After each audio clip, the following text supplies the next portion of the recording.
Hello guys, welcome to Sports Corner's Bottom 9 segment. We have Hank Doman in studios today. Today we're going to talk about some baseball. First up, Mike, what do you think, what's your take on the AL East this year? Everybody says the AL East is probably the most competitive division in baseball, and I would agree. You have teams like the Yankees and the Red Sox, bitter rivals. They always seem to be neck and neck all season long. But the Red Sox, I think, had the best offseason out of any team in the AL East. John Lackey is not just a small little guy that they picked up. Because they picked him up, they now have the best pitching rotation starting in the American League. And Adrian Beltre and Mike Cameron are really going to solidify their defense. And defense is such an underrated aspect of baseball. But the one thing about the Red Sox is their offense, they go from Manny to Poppy to Euclid and Martinez right now, and it's not the same. Their offense took a big hit. You could see it last year. They're just not hitting the same amount of home runs as they used to. So that's the killer. My prediction for the AL East, Yankees #1. They have a better bullpen, the best offense in the division, a very good starting rotation. Sabathia, Burnett, Vasquez, Pettit, and now Phil Hughes has been announced, and I'm glad that they made that decision. The Rays are going to be 3rd, Orioles 4th. They're not in the cellar anymore in this division. And then, unfortunately, there has to be somebody in last, and that belongs to the Blue Jays. You know, Mike, I'm with you all the way, except for the top 2. I'm really thinking the Red Sox have what it takes to hop over the Yankees this year. I agree, they do have the best starting pitching. I think, and this might be blasphemy in these parts, but I would take Papelbon before Rivera now. Oh, my goodness. Rivera, wow. He's 40 years old now, and, he didn't show any signs of let-up last year, but it's inevitable. It's got to happen at some point. And that's my big question mark with the Yankees, is age. You've got 4 of your most important players in Pettit, Posada, Jeter, and Mariano all getting up there in age. You can't say that they haven't peaked already. And on the other hand, you've got some of those same question marks with the Red Sox, but I don't think you've got quite as many. Mike, you were off camera just now. You had a couple of funny things to say. I thought maybe you'd want to share with the public. Sure thing. Papelbon is a Papel bum.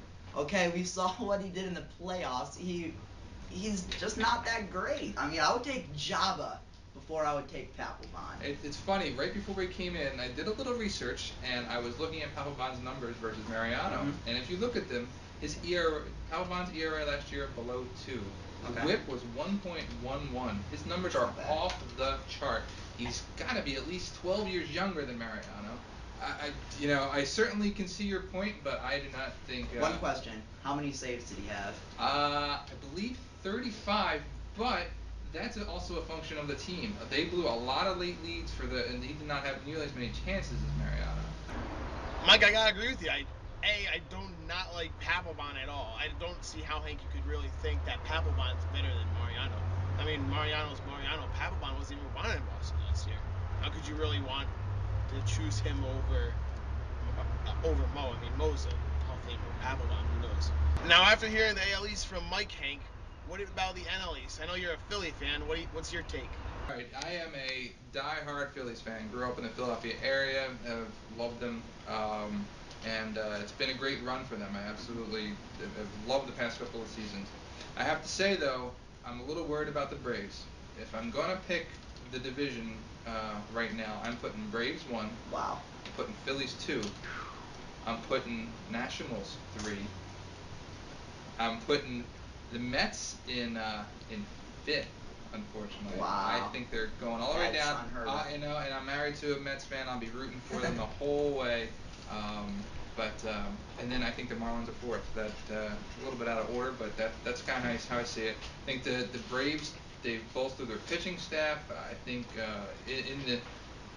from 1 through 5, they have as good a pitching staff as anyone in the NL East. The Phillies will be close, especially with the addition of Halladay at the top. That's real good. But they lost Myers, and you never know what you're going to get from Cole Hamels. And I love their offense. I love the addition of Jason Hayward. I love, they're getting a little old in some spots too. Chipper Jones has probably seen his best days, but all around on that team, I love their offense. The Phillies, I think, still probably have the best offense in the division, but that's helped by the park. The Nationals, I picked third. They made some. The Nationals getting Wong, Matt Capps, and Pudge Rodriguez to catch. That's experience behind the plate. You can take these young guys like Strasburg, match them up with a guy like Pudge Rodriguez, and who knows what will happen. But they made some great pickups in the offseason. Absolutely. I'm a little worried about their outfield. I like Nigel Morgan, but I don't know what you're going to get out of him yet. I like him at the top of the lineup. Fourth with the Marlins. Every year they seem to hang in there. They've got the young players. Hanley Ramirez, if he played in any other market, would be one of the most recognizable names in all of baseball. And then the one that our live viewers probably care about the most, the Mets.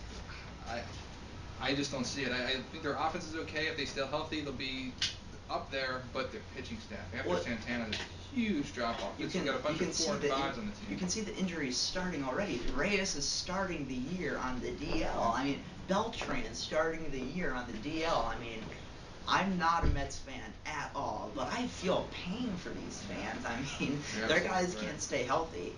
I think the Phillies have the second best offense in baseball. I mean, behind the Yankees. But power-wise, the Phillies are number one in my view. I mean, their park, it's like playing in a wiffle ball field. You got guys like Howard, Ibanez, Utley. Rollins can hit the long ball. The Phillies, and with the addition of Roy Halladay, like you said, I think the Phillies are going to win this division. Wow, Hank, you're pulling names out of the hat to make that order. That is a bit shooken up, but I gotta like what you're going with. Though I do think that the Phillies, they are the dominant team in that division. All right, guys. After hearing both the AL East and NL East, your two favorite divisions, how about the World Series? I think the World Series participants are coming out of the AL East and the NL East. I'm not quite sold on my picks out of the two divisions, but I could say with some certainty that they'll be from those divisions. I'm going to take the Red Sox over the Braves in the World Series. Sox over the Braves. I mean, the Sox. I could see getting the series, but the Braves, that's kind of a stretch. I tell you, on paper, if you go up and down their lineup, and if they were able to beat up on the Nationals and the Marlins and the Mets this season, I think they're going to be okay. The Braves finished strong last year. They did. I mean, they were out of the wild card race, and then all of a sudden they got back into it. Kind of fell off at the end. The very end, last few games. My World Series, shocker alert, Yankees against Phillies. You're really going on a limb there, aren't you, Mike? I hate to do it. I hate to pick the two favorite. It's just, listen, as a Yankees fan, I will almost never pick against them. And they have the team to win it, though.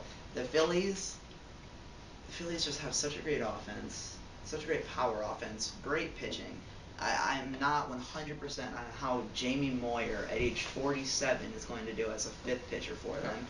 Phillies against Yankees. Yankees win in 5 on a cold, rainy night in Philadelphia. Oh, so you're assuming I'm even going with the weather. AL is going to win the All-Star game. Oh, of course. Of course. I mean, I'm not a fool. I'm thinking Braves, Red Sox. Either way. Still AL East against NL East. That's right. And it's going to be a fun season. Okay, well, the Major League Baseball season is less than 1 week away, so we're gearing up for that. Thank you for tuning into Sports Corner. Hopefully you'll tune in again in the next few weeks when our new episodes come up. Anything you want to say, DJ? I was going to say, in our next episodes, we'll have an NFL draft preview and a college basketball rundown. Should be fun. Okay, I'd like to thank Hank Dolman for coming by and debating. I'd also like to thank Sammy Chichester, our wonderful editor. And Emily Keller, who made this wonderful sign. If you have any questions about the show, questions for DJ and I, or if you would like to have a talking point featured, email us, nvsportscorner@aol.com. With a K. Remember, Sports Corner has a K in it. Corner with a K. Thanks for tuning in. Start off the baseball season. These guys against these guys. These guys win. No chance for the Red Sox this year. Thank you very much, guys. Enjoy your day. Thank you. Far too kind.